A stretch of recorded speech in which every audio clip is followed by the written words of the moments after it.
घोटकी में आबादी की भलाई वारे ॾियारे की मुनासिबत से पॉपुलेशन खाते पारां ज़िले ऑफिसर तारिक आज़म लाड़क, सादुल्ला फुलपोटो, रफ़ीक मेमन, गुल हसन महर और बेन की अगवानी में जागृता रैली कढ़ी वही।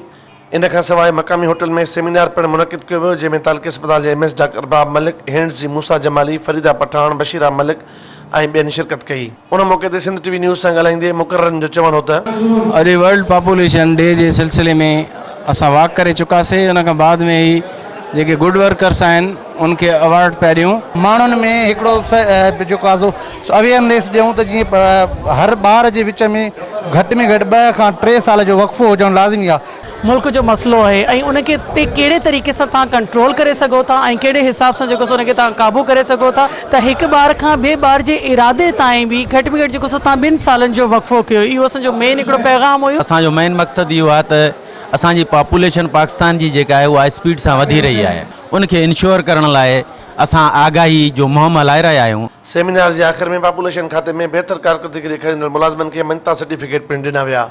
कैमरामैन शाहिद चने सां गॾु नियाज़ चनो, सिंध TV न्यूज़, घोटकी।